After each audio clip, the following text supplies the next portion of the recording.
Hello there gorgeous gamers, and welcome back to Pure Play TV, and we've got another review for you. This time we're heading to a galaxy far, far away in Star Wars Tales from the Galaxy's Edge for PSVR 2. Yeah, it's been out for a while now, but I've only just gotten around to finishing it, so why the hell not? Let's get on with it.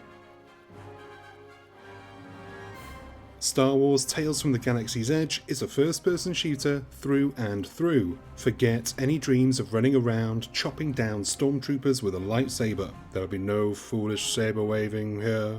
Instead, you're a random technician who, in true Star Wars fashion, gets thrust into an adventure by happen chance. You're not a trained mercenary, a happy-go-lucky scoundrel, or a fateful farm boy. You're literally nobody, but come the end credits, you'll have rubbed shoulders with some of the most famous names in Star Wars lore, and earned yourself a place as one of its heroes. Don't get big-headed though, you don't get a medal. See, you're no better than a stinking Wookiee.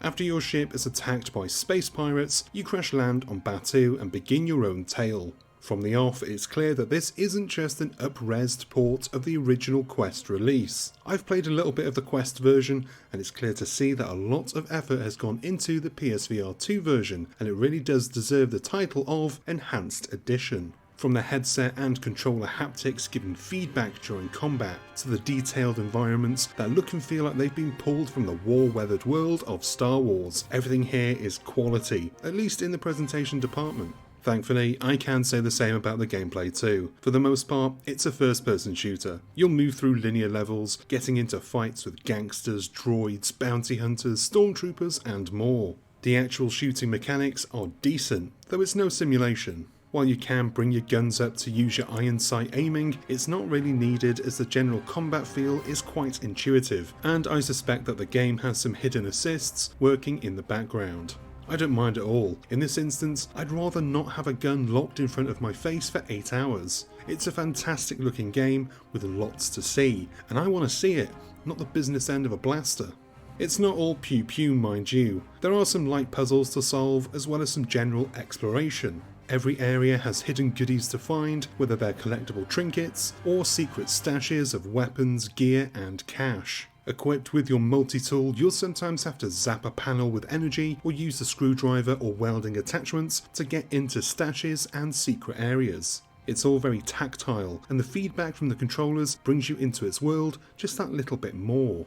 Getting through the game isn't as straightforward as play a mission, move on to the next. Instead, you're given some level of freedom as to how the story moves on. You can take on the main missions as you please, or take on side quests for other characters, or even just go back to areas you've already unlocked to have a mooch around, a few battles, and to sweep up any missing collectibles. There are also the titular Tales from the Galaxy, which are delivered to you by the grubby giant barman Slack. You have to work to get these extra missions though, and this is one of the few complaints I have about Tales from the Galaxy's Edge, is that they tend to be rather poor.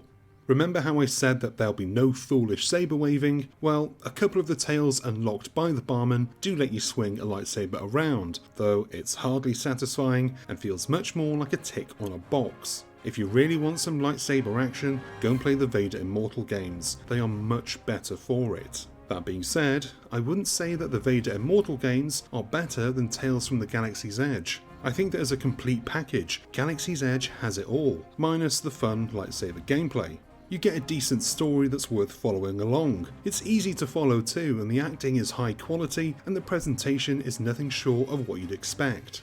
Gameplay is strong and satisfying, minus a few niggles here and there, and I'm talking about the forced teleportation movement at certain times. Being able to go back and explore levels gives the game a good degree of replayability, especially for trophy hunters. You can even kick back at the cantina, peek out the window to the spaceport for some Easter eggs, and if you're musically inclined, bang out a tune on the space drums. It's not just an experience as the Immortal games were, it's a true blue shooter that just so happens to be set in the Star Wars universe, and for fans of that universe, this is an easy recommendation.